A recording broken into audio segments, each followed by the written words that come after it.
Welcome back, nonprofit leaders and friends. My name is Tosha Anderson, and I'm the host today, talking about women in leadership within the nonprofit sector.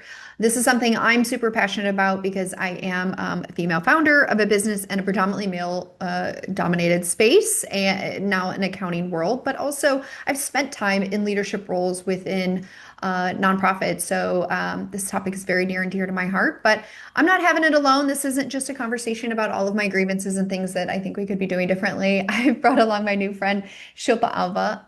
You are the founder and executive director of an organization that highlights a lot of the work and contributions of women called Surge for Water. We're not specifically going to be talking about the crisis in water and how women support that, and so much today, but hopefully we get to hear a little bit more about your organization at some point. But we want to specifically talk about women in leadership and how that's so important for the work that we're doing. And Shilpa, I got really excited about having this conversation because I recently came across a pretty staggering statistic, which is probably no surprise to you, that said that 75% of workers in the nonprofit sector rather, are women. That is not surprising to me when you think about all the different sectors within that space. But only 42% of boards are led by women, which was actually a little bit higher than I thought. And that's on average. The larger Yeah, boards, as we know, women are a much yeah, smaller percentage yeah. of those that lead the boards. But even more interestingly, only 22% of nonprofits are led by women in an executive director or CEO role. So how do we go from 75% of the labor force is women, yet only 22% of executive director positions are filled by women? So you can imagine this is a pretty staggering statistic. And like I said, the larger the organization gets, the less likely that those senior executive positions or board president roles are filled by women. So that really, with all of that in mind, gets me to think, why is it important to center women's voices and leadership in nonprofit work, especially now with these statistics? Well, thank you for sharing that, Tasha, and thanks for having me. So I actually had not seen the recent statistics, and you're right, it's not surprising, but at the same point, like you'd Disappointing. hope that it was, yeah, exactly. Like it's disappointing, and you'd hope that, it would be better. Hmm. Just being a woman leader in this space, and the rooms that we're in and who we're surrounded by, we wanted to reflect more people that look like us, right? Hmm. So I would say, I know you mentioned a bit about Search for Water, and it is important for me to mention that context because I didn't come to this space.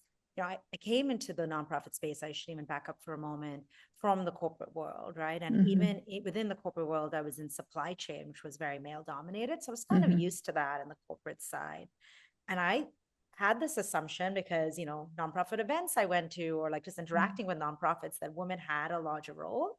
And yeah, very early on, I saw that, it wasn't in leadership and executive positions. And then specifically with Surge, the global water crisis disproportionately impacts women and girls. And the Hmm. reason we have such a focus on centering women's voices and leadership of women is because when you look further into the statistics, it's not only that women and girls are disproportionately impacted by this crisis, we're also the least represented in advocating for our own solutions. And so Hmm. that's where, centering women, ensuring women leadership, investing in women became really important to us as an organization. And then at multiple levels. So yes, it's something that's important to for our entire industry, but in my small space in the industry, it it's something that like that the issue is even more highlighted. I shouldn't say that. I'm not sure about the statistics in other sectors or subsectors, but within the wash space, yeah, we're doing our part to ensure that it's like recognized at every level. So we do this Hmm. from ensuring our board is predominantly women. Actually, our entire like staff working team right now, we're all women. And in the countries that we work with community partnerships and country partnerships, in those situations as well, we prioritize women-led organizations. Because Hmm. if you look further into the statistics in the international development space, grassroots organizations led by women, I think it's something like less than 1% of the global funding. Like it's just Hmm. ridiculously low. Um, Even when, grassroots organizations in general in, marginalized communities, historically marginalized communities get very little money. But when you look at same organizations run by men versus women statistically across the board are getting less funding, right? So we're prioritizing women-led organizations.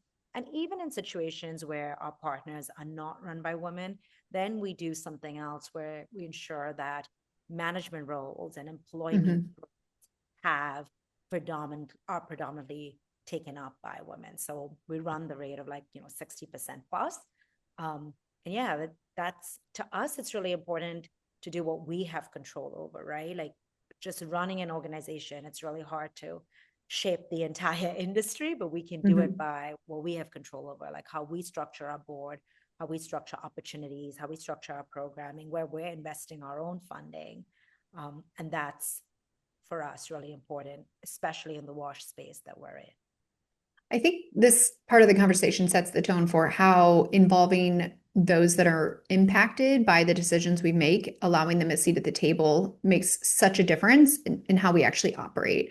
I've recently read a book, maybe you've heard of it before, but it's called Invisible Women: Data Bias in a World Designed for Men. It's by Caroline Criado Perez, and basically would just give case study after case study after case study of these really seemingly simple decisions or simple processes or like everyday lives that were designed that disproportionately impact women. But it's very clear women were not part of the conversation, whether it's just placement of subsidized housing off of a main thoroughfare or without public transportation and no access to childcare, is these simple things that seem not all that simple. Or that we shouldn't Yeah. miss little details on like, well, this housing is not actually helpful because now it's putting even more burden on these women, for example, to be able to get childcare for their children. Anyway, it's a really fascinating book, and I would imagine a lot of the work that you're doing is really taking that into consideration. You had mentioned that things like washing, bathing, chores that would require water are going to be disproportionately impacting women in their lives and their daughters' lives and things of that nature if they're largely responsible in certain communities for collecting water. I'd love to hear an example of an initiative that Surge has done that maybe transforms a community, just so we can kind of set the groundwork for how important having women at this table and how that might impact everyday activities that seem small but Yeah. compound and have a pretty transformative impact. Yeah. So, it's women's leadership is core to what we do. So pretty much if you like, at the highest level, if you're asking for an example, Search is Success is that example. Because, Hmm. you have me leading the organization, but you have Florence Ringe, who is our, the country director and the leader of a partner organization, Popo, and she's in Uganda. You have Monica Anit in Indonesia, who's, program manager, but pretty much at the helm of that organization, YLRA. So we have so many examples of completely transformational change with the work we do, which is water, Hmm. sanitation, hygiene, and menstrual health, with women at the helm of those organizations. And now, just to get, to add more context to it, right? So we take the situation in Uganda with Florence Ringe. She is an incredible leader, phenomenal, and Surge is one of, well, the only funder or the only partner that they have in the water sanitation hygiene space, and we serve together in partnership with them over 350,000 people across 3 geographic districts there. And across the country, there are many of the organizations, similar organizations, are led by men, and a lot of her counterparts. So when you do the kind of work we do, which is like infrastructure, which is actually government responsibility, Hmm. Hmm. infrastructure, you work a lot with your peers in the government, right? You Right. work with the head of the Department of Education, the head of community development, of Right. environment, and all her peers. Most of her peers, I'd say all, there are women in there, but the majority of her peers are all men. Right. And it was really interesting. Like, even like some of her team members will say things like, Florence now gets the respect that's only typically given to men in this space. And so it's really beautiful because we've been partnering with this particular organization and with Florence for the last 10 years in Uganda, and to see that transformation happen, right? I mean, she's so revered in that community. And, one, that's great. She's recognized as an amazing leader. And like, there's all of, Hmm. those accolades. But the transformational part of it is, what is that chain reaction that happens, right? Hmm. Who are the young girls and even young women who are seeing her in this leadership position and can aspire to be to be the same? and similar, like the few women politicians that we see and how vibrant and dynamic they are, like all of those roles are like really important in transforming, like, you know, even grassroots initiatives. So Mhm. to me, it's like the overall, like all of our success, the fact that we've reached, hundreds of thousands of people across 12 countries, like women were 100% at the helm of that. And then, just on a softer side, because that's the large picture, right?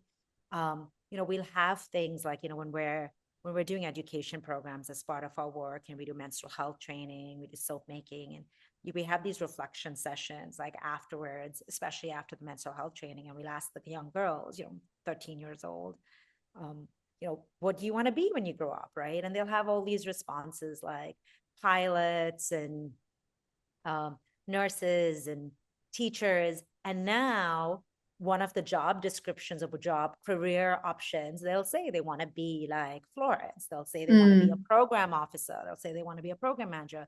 And Mhm. that's amazing because now you have a whole generation of young women, young girls who are understanding that they can be part of the solution, right? So an Mhm. issue that disproportionately impacts them, especially when you're menstruating, and like, where's your toilet? It's not Right. private. How are you going to wash your clothes, your Right. underwear? Like Right. all these things that, half the population doesn't have to think about. Right. And it's really heartwarming to see that, yeah, like these girls can be the future. And so that's just, it's so tied into our work. So it's hard for me to Mhm. like draw very specific examples, but hopefully that Yeah. helps. Yeah, I have a 10-year-old daughter, and so it's always important for me to have her see role models or things to aspire. But I also just love, in addition to that, especially, but I also really love the consideration of what you were just describing. Where half the population doesn't have to think about these things, but the decision makers or the departments that create change that will impact some of these decisions are held by the 50% of people that don't have this issue. For example, and I'm making something up because I actually have no expertise in the space at all, but I would imagine when you talk about like government infrastructure and plumbing and menstrual health in developing countries that may not necessarily have the sewage infrastructure to actually like accommodate, evolving, needs for young Yeah. girls or women. And disproportionately, and not just in developing countries, certainly even here in the United States, a lot of like public transportation, civil engineering, government facilities, they're all ran by people that I mean, to their defense, it's just not on their radar to be thinking about menstrual health, for example, and how do we take that into consideration? So that was something that was really eye-opening to me after, like I said, recently reading this book about the invisible women. And it really just talks about so many different simple decisions that are made by our government, by our systems, maybe even innocently enough, like not prioritizing plowing of sidewalks, realizing that disproportionately in some communities, it's the women that are pushing baby carriages and Strollers, walking yeah. with toddlers, right? And men tend to have more vehicles because they have, higher wages, that sort of thing. And so, how do we really think through all of these things, like I said, that seem insignificant and little until it actually impacts you in your everyday life? And then how do we get more women at the table to really start identifying the root causes of some of these issues and maybe how we can create some simple solutions to improve the quality of life for everybody? Because admittedly, you know, we're not going to necessarily always think of things that maybe don't apply to our everyday lives. Absolutely.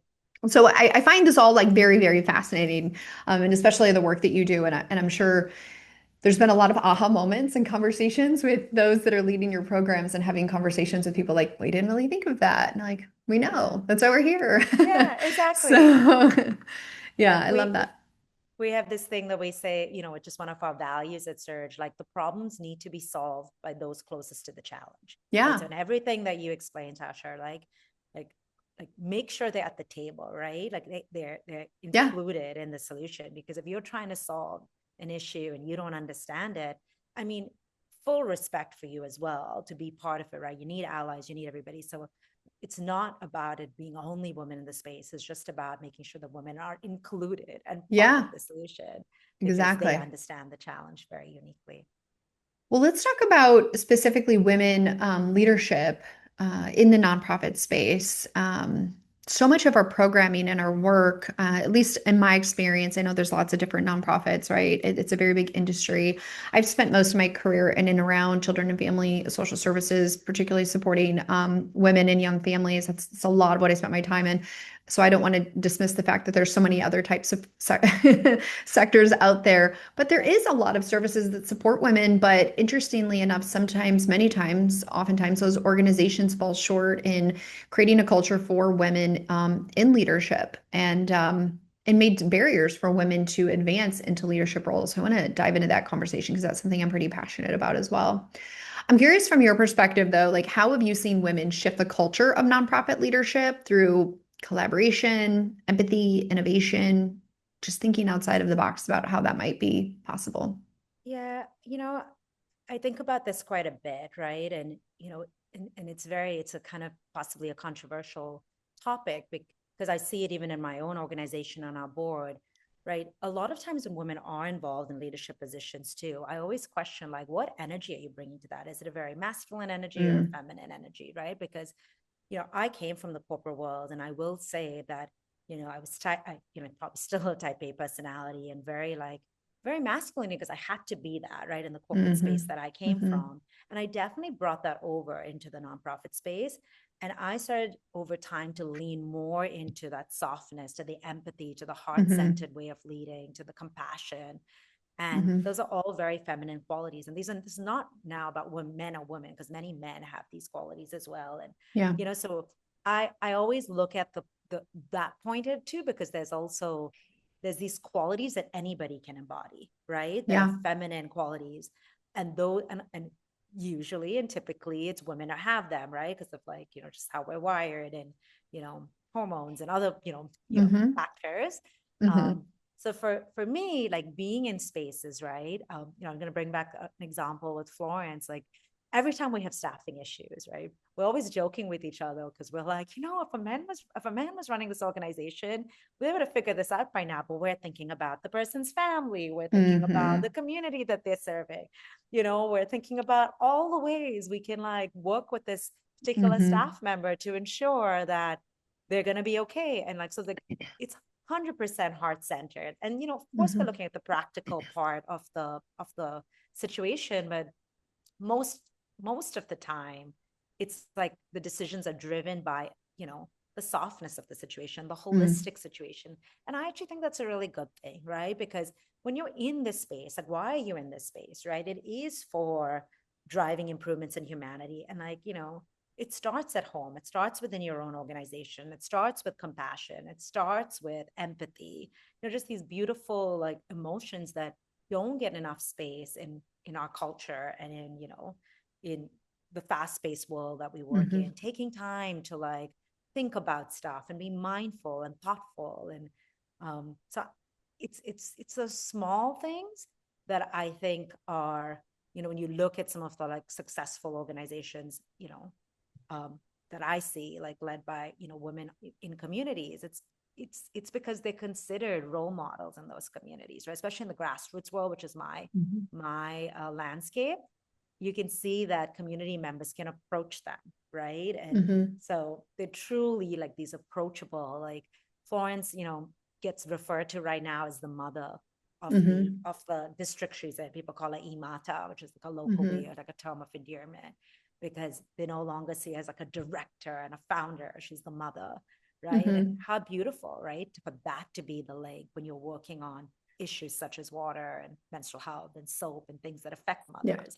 And then people see the mother of the community. So I don't have hard statistics for you there, but it's just a very like, yeah, softer, like leaning in, which I can see working. And there is, hmm I will say, I have an engineering background, a business background. There's 100%, and you're obviously coming from the finance space. Like, Yeah.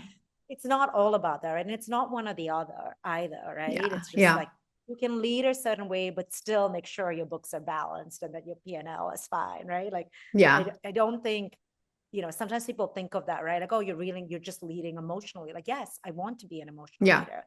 I Yeah. want to tap into the feminine side of me. I want those Right. characteristics to be seen, but it doesn't mean I can't understand my P&L and know how to Right. run an organization with, revenue and things like that. It's interesting that you've mentioned that specifically. I often describe myself and my leadership also leaning into that feminine side. That always hasn't been the case. When I worked in public accounting, it's a very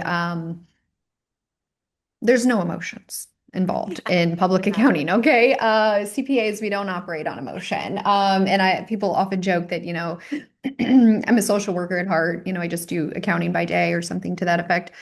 But like you, it's my natural pull is to lead more with emotion and humanity, but balancing that with what I call like logic, reason, data, fact Yeah. checking, just to make sure, because if my emotions are feeling a certain kind of way or off, or my gut feeling potentially, it's usually pretty right. But the stakes are high when you're in leadership roles, especially now I have about 65 employees. So if I'm just running on gut feeling all the time, I personally get a lot of solace in knowing that I'm fact checking my gut feelings to the degree that I can, because I definitely feel like the gut reaction, the intuition leads a lot of things for me, but I do have to have little guardrails Yeah.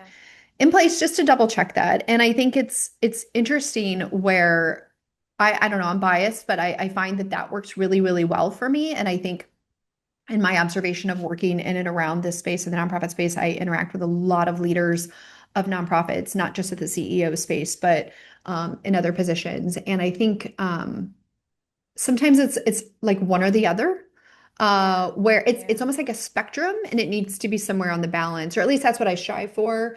But I do meet some leaders that are very much just like by the books in a human-centered world, and it feels more processed than people. But then I see people very much on the other side that it's all like feeling humanity without the balance of, kind of fact checking it with some of the strategy or the plans or the goals or the Right. P&L or the some of the Yeah. data Yeah. and the numbers, Yeah. because we're in a world where we're being held in the nonprofit community to a higher standard of, outcomes and transparency, and the rest of the world wants to see those data and numbers. And so how do we craft that into the work that we're doing? So I want to shift a little bit to, I want to talk about some barriers for women in leadership. And this is something I'm really interested in because I find myself in an intersection of two worlds that have this. I think every world has this, I should say every world slash sector has this problem. So I'm in the accounting space. I speak a lot at different conferences. There's a big push in the accounting profession for trying to understand why they cannot get more women into leadership roles, right? This has been a problem since the beginning of time in the accounting profession. And this is also true, right, for the nonprofit sector. So I feel like I'm always at this intersection, or I have this overlap of finding leadership roles for women or finding ways to get women into leadership roles. I mean, we're here to talk about the nonprofit space, but this is certainly true for the accounting space too. Yeah. So I find it really interesting, as we talked about before, that so many women make up the general population of employees in the nonprofit space. It's like 75%. I want to say in the public accounting world, it's like half and half, right? So either way, we're starting either above or equal to our male counterparts. But it's interesting when you see executive level positions, I think it's about the same, about 20% of women, 20% of executive leadership roles are filled by women. This is even compounded more in some pretty startling statistics on women of color, right? Yeah. As a percentage of like the population, like pro rata of that particular racial group or whatever demographic you want to, it's disproportionate, whatever it is, what I'm trying Yeah. to say, right? And it really begs the question, what are the barriers truly from getting from 75% of our employees are women in the nonprofit sector to only 20, what did I say earlier? 22% are in executive leadership roles. I'm curious to hear from you, Shilpa, what do you think the barriers are? Yeah. So, the first barrier is absolutely like access to funding and being, introduced to major donors and decision makers for sure. And I actually, there's just something I know you hear about. And, just even in preparation for this conversation, Tasha, just for like my own interest, I'm like, what are the statistics behind it? And I put that Hmm. into like, one of the AI engines, I think, and Hmm. just came on with lists and lists of like, Hmm. just like put that into like Chat GPT or Gemini or whatever you use and like ask, right? Like, Yeah. how much is the funding disproportionate? And there were like some crazy numbers in there. It was like, I think I mentioned earlier, I read that less than 1% of global foundation funding goes to like women's rights organizations. I'm like, Mm-hmm. well, who's getting the rest of it? Really, if it's related to women's rights or like Mm-hmm. official development assistance programs. So it's one. So there's two parts of it from what I'm understanding. There's one is, just the lack of funding out there, and yes, it's worse for women of color led organizations because for Mm-hmm. women in general, when you compare it, same organization, male counterpart ends up getting more money, right? And then women of color get even less, like when you look Yeah. at those ranges. And then also introductions to people, right? Because sometimes, Mm-hmm. I mean, this is the world that I'm constantly in, right? Like, we need the doors open. Like, we all know about this, other nonprofit leaders will resonate with this. All those invite only grants. Like, how are we supposed to ever meet those Mm-hmm. people? Because we're Mm-hmm. not in those places, right? These are old clubs, these are institutionalized ways of Right. giving. And how do you Mm-hmm. get into it as, I'm an immigrant, moved to the Mm-hmm. US, I had no network here. Like, how do you enter that, right? Yeah. And we found, through board members and other ways, you've got to find your way through. But, just definitely recognizing what I was not going to be able to access, and like Right. then trying to surround myself with ways to get in. So the funding for me, I would say number one barrier. And it's on multiple things, right? Are boards thinking of that when they're thinking about the executive director, right? Like Mm-hmm. maybe they are, or they're thinking of their chief development officer because they know, Mm-hmm. like, that there's Mm-hmm. numbers out there. And then I think this is, you brought it up too, right? I think there's a bias about leadership across every industry, Mm-hmm. right? And that has to change, right? And so Mm-hmm. I think some of the work that we're doing, right, by, you know, even us having this conversation, right, hopefully helps, but like also who we're investing in, because we have to show more and more success stories of women-led organizations Mm-hmm. given all those constraints that we had, right, of getting the money, and then the fact that you can still, run amazing organizations with much less. Yeah. So I think changing that bias in leadership, and then, the emotional burden and the life burden, right? Many Mm-hmm. women are mothers and still the Right. primary caregivers, or even if they're not don't have children, your role domestically, right? And this is global, like especially Mm-hmm. in we work in Indonesia, Haiti, and Uganda. And in those societies, like you might be a leader in the organization, but you're responsible for dinner at home and, Oh and yeah. all those things in the evening. And that's quite global. It's like some countries are more than others. And so women are opting out as well, right? Right. Because Right. it's stressful and we hold more emotions, right? So we talked about emotional leadership, but like that also means we're burnt out more and we're drained Yeah. more. Of course, in Yeah. the nonprofit space, there's no funding for self-care and like taking a Right. break, right? All of that. Or So, like just hire more people to like simplify your right. role. Those are all Yeah. things. Yeah. I love I could unpack both of these things, and I was hoping you were going to mention both of these things in your response. But I want to go back to the first point that you made about funding, access, relationships, things of that nature. Yeah. And I'm going to say things that are probably a little bit provocative, but I'm in St. Louis, Missouri, where I'm at. And most people like, where is St. Louis? Interestingly, St. Louis, I don't know the exact statistic, is one of the largest, like, I guess the statistic is something to the effect of we have one of the largest populations of significant generational wealth, like quiet old money, like throughout the country. It's a Yeah. very old city. It's a very, very old city, and it's kind of a sleeper city, but there's a lot of generational wealth here, um, going back from years and years and years. And I'm born and raised here, for the record. My family, my dad was a mechanic, my mom was a nurse. I do not fall into that camp, and I'm not from that world. But through my work, it's been amazing to me to see how that world works.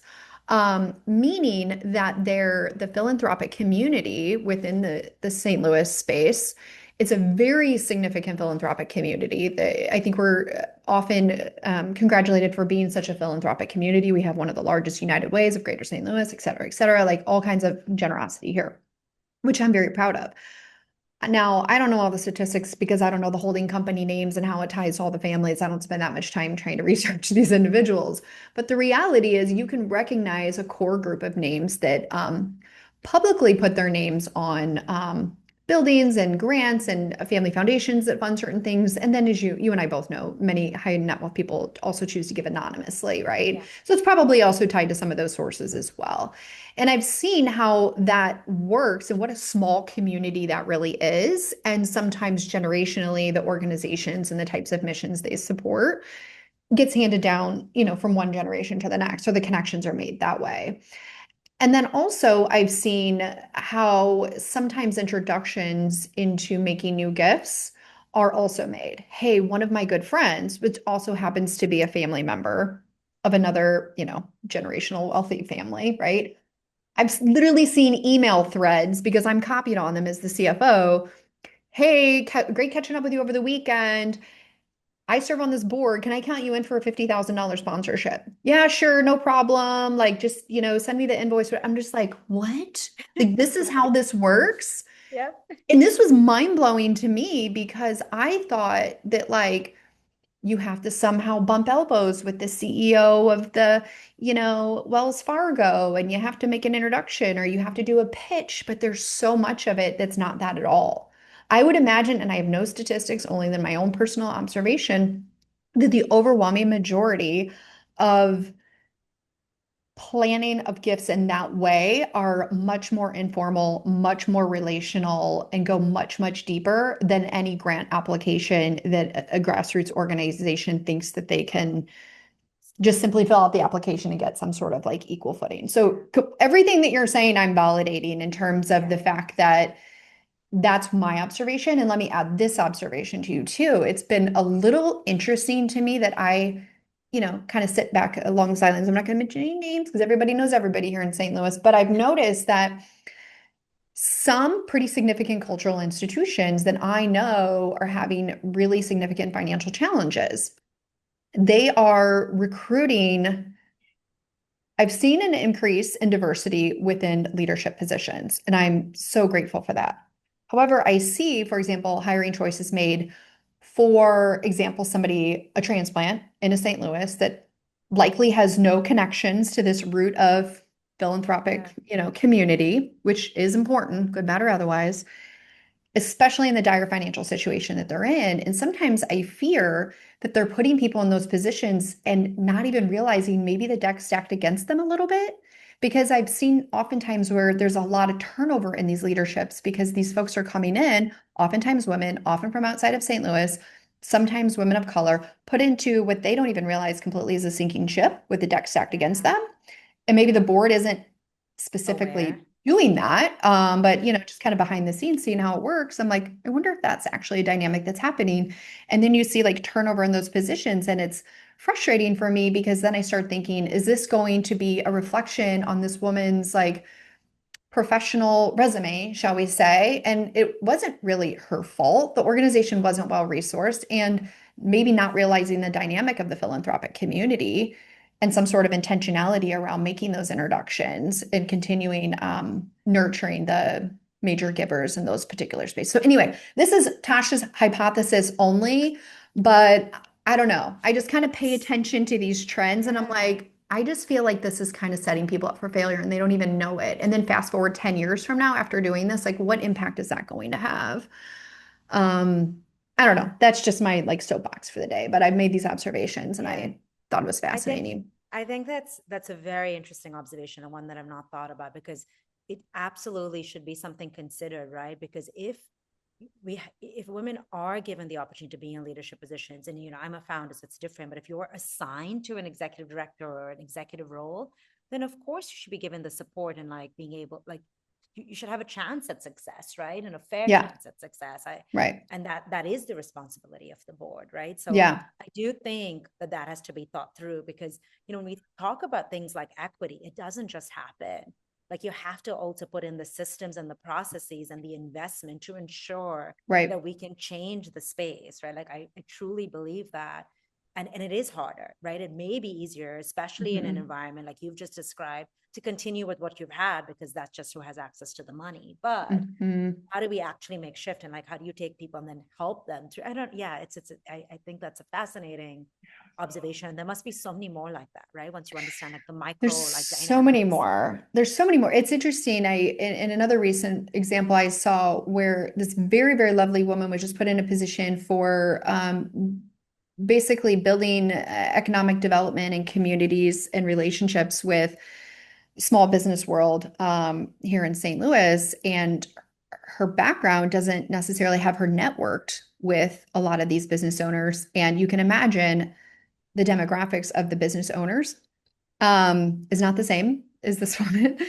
And so maybe it'll be a plus, but also like Yeah. what support and how are we going to be able to help this person just get in the door, right? Yeah. It's not just, oh, you have a position, you have a job, congrats, you got the job. It's not that simple when you have a bit of a good old boys club, which is absolutely what the situation is. And I'm sitting back thinking, I wonder how long this person's going to be in this role because I don't know how I would even approach trying to get into a deep rooted, you know, small Yeah. community like that. So anyway, that's like one barrier that I think is a real obstacle that I don't think is talked about enough. And maybe I'm just being paranoid. But I I always don't like think you to are. I always anticipate the challenges of like being a woman. Yeah. How's it going to be maybe a little bit harder and I'm not even aware of it. But I want to go back to another thing because this is very near and dear to me too about the age of women in the caretaking because this is something that is a personal mission of mine. Now, I left my full-time job as a leader of a nonprofit. So I was essentially the CFO and all of the things administrative, right? So I was in the C-suite of a nonprofit. And I left that organization, I think when I was 31 years old. And it was no, 32. My daughter was a year old. And full confession, I left because the pressure of balancing both raising my daughter while my husband was a nurse that worked nights in the hospital, compounded with the stress of this job. It was just too much. Yeah. Now, if you would have asked me before my daughter ever came along, or asked anyone else, I'm a very ambitious person. Obviously, I started this whole company now, but it wasn't a will, skill, or like a lack of desire, work ethic. It wasn't anything like that. It was the reality that so many women are teed up to be offered leadership positions in their mid 30s. But research is showing that this is a stage of their life where children and family commitments are going to interfere or put additional pressure beyond what we can handle on the demands of the job. That's just the facts, whether we like. Maybe it's Yeah. getting better and to some degree for some, but I don't think we can hide from that fact. And so, what can people do? Again, I'm asking myself this all the time. Nonprofits or for-profits do to continue supporting women. What I've often said in my firm so that you don't have to make the choice of your career or your family. Because we also know there's statistics that say women that even step out of the workforce for just a couple years, the amount of earning potential that they make Yeah. can basically, on average, I think, never be made up. And it's substantial, like in their Yeah. lifetime. So for women that do want to stay in the workplace, there's so much outside of your work life that your employer, us as business leaders, we can't control. And so how do we create a better balance for women when there's so Yeah. much out of our control? We can't go into their homes. We can't, this is something I struggle with a lot internally and how we can create a better culture here at the Charity CFO. But I'm curious from your perspective if you have thought Yeah. about that. Yeah, I absolutely, think about it. And, we deal with it in the, again, out in Uganda, Haiti, Indonesia, similar situations because we have women in leadership roles, Yeah. families, children who get sick, like just all these situations. And, as you were talking about it, Tasha, I was thinking about it even from like a higher level way. And this, because this is not an issue unique to the nonprofit space, No. right? The Mhm. differences are, the work can be quite more emotionally draining because of the kinds of Yeah. work we're doing, depending on, Right. like, again, your sector within it. But it's like, I think we have, as a society, have to understand the value of women. And I think it goes back to being undervalued. Because if we Mm. truly understood what a woman, because it's a different approach, we don't think the same way as counterparts or, other genders. And it's just an interesting thing of like, if that's truly valued, then and then you invest in what's valued, right? So it's like maybe more has to be done there because yes, of course, we all know like provide, flexibility and, daycare and all these other like things that have been talked about, but what's stopping it, right? Like, because we're not Mhm. valuing that yeah, we've got to change the environment. We want this woman's contribution, even if it's at halftime for this particular period of time, even if it's at like, right, like, and I know not every organization, especially small organizations, can't do it, but I think that what's the price of not doing it? And maybe we need to start Mm-hmm. looking at it from that perspective of like, yeah, the cost of not involving women is quite high, especially in certain sectors and, you know, in our nonprofit space that need women, Mm-hmm. because we need those closest to the challenge. Yeah. So yeah. Yeah, absolutely. And this is also a shameless cry. This is a fun little story for me. So I'm sitting in a moment of, I don't know what we would call it right now. So I have one daughter, she's 10. And this is the first birthday party. She gets very much her type A personality from me. So she's very obsessed with planning her birthday party. And this is the first party that I've not been involved in planning at all, that my husband and her are planning it. It's very uncomfortable for me, but I'm learning to let go. And this is a really interesting moment for me. And my husband and I have had lots of conversations about this, that absolutely the world needs to value the work. I'm all for, universal early childhood care to make women more accessible and available for work if they choose to do that. And there's all sorts of social programs I think we need to invest in. But I think we also, as working women, need to do a lot of like letting go and like it's okay, because I'm in a season of this right now where it's like this is the first birthday party I've not painstakingly planned every single thing, and it's going to be fine, but I have a little bit of guilt, like should I be doing more, should I not be doing more? And I just think that especially in the United States, this society, especially, I hate to be the one to always blame social media because I think there's a lot of good to social media, that I was sharing with my husband. I think women different a lot of times than men, because I have many friends that are men and essentially the primary caregivers and stay at home. They hold themselves to a totally different standard. They don't care about all the play dates. They don't care if the Right. parties are Yeah. Pinterest perfect. They don't Yeah. they don't they Yeah. don't live with the guilt that like my daughter's invitation almost went out last night with some spelling errors, which I caught, thankfully. Um, he's not losing sleep over the fact that the catered food is not perfectly positioned. Like he doesn't care. He doesn't have the guilt of not volunteering so many hours at school. He does the best he can, but he sleeps well at night with all of these things. And I think um, we have to give ourselves a lot more grace too. And that's something that I've really tried to practice more of that. It's still not easy because um, I just think that's natural for us to want to be a part of that, and not just because society in some ways expects it. There's comparisons and expectations that we put on, but in some ways too, we also kind of enjoy it and taking care of our kids too, or families as a whole. And so anyway, just a little bit of a rally cry of like, look, making anybody listening, I'm letting go of the birthday party planning. And if there's something in your life that you are thinking, is this really That's going to right. have the greatest outcome? And are there things we could just give ourselves some more grace and Yeah. be and I be love that. comfortable with doing less when we don't have to? So that maybe we're not forced to choose so much or feel like we're forced to choose. Yeah. Or I even love if we're that. not choosing, just not so chronically overwhelmed all of the time, which I can certainly relate to. Okay, we're out of time. We've talked longer than I thought this might go, but I want to be respectful of time and wrap this call up. Shilpa, one last question for you that I would love, just a little piece of advice that you can leave us with. What's one lesson you've learned as a woman in this field that you wish you knew sooner? I wish I understood like the space for like, you know, that authentic, hard-led leadership that, you know, that there was a space for it. I think I Mhm. definitely probably held on and I'm probably still working through it, to be very honest. To like, you know, that, you know, the corporate mindset that I came in, but there is a space for this softness and this authentic and this sweeter and, you know, more Mhm. empathetic leadership. And I think it would have, again, kept me, you know, calmer and more balanced if I was able to like embrace that early on. And Mhm. I had two things. The other thing, it also maybe relates to the barrier conversation from earlier.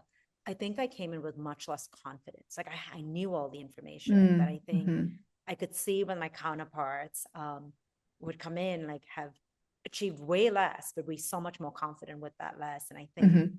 just even like realizing that you don't need to have it all figured out before you go after funding, before you go and share your Yeah. vision with the world. And so I'd say, you know, having more confidence in myself early on and Mhm. leading more into like my true self, my true way of leading, knowing that you don't need to follow others and you can set that path and define your own way of like leadership, because that's the only way you're really going to have like transformation, right? By Yeah. honoring your values and the way you believe things should be done. I love that. Shilpa, I'm an accountant, so I love numbers, and people are going to start fact checking me on this, but I have to say one last thing on the confidence thing. I also study like gender pay gaps a Yeah, lot. And one of the things that I came across one time was that, and I'm going to botch the statistic, it's out there, you all can probably Google it, but it's something like women have to feel like basically 100% confident that they can that's do me. all of the things on the job before they'll apply. That was But me for 1 year. men are like 70% or something like that. Yeah, I can wing it, yeah, you know? And I think they yeah. both lack confidence. But it's like just I'm gonna wing it anyway. And then they end up getting the job, whereas the women don't even apply. And then you compound that over time. And so when I think about confidence, it's confidence, but maybe also be bold and just be a bit courageous. And kind of put the hat on of like, well, it's close enough. Let's see what happens. Because men are doing it all the time. And I thought that was a really cool lesson learned. I'm like, you know what? I'm going to try that and see how that works out for me. And then I'll learn and adapt as I do, as I go. So anyway, go out there, be bold, be courageous.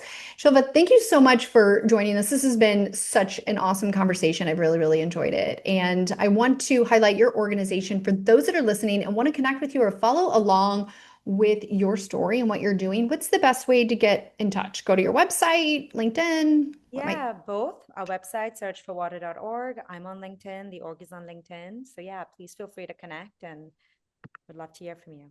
Okay, sounds great. And you all know what I do. Shameless plug to interact with this content in any way. If you loved this episode, share it with a friend, leave a review, like it. That's just the way that the world gets to know that content like this is available to share with other nonprofit leaders like yourself. Thank you all so much. See you next time.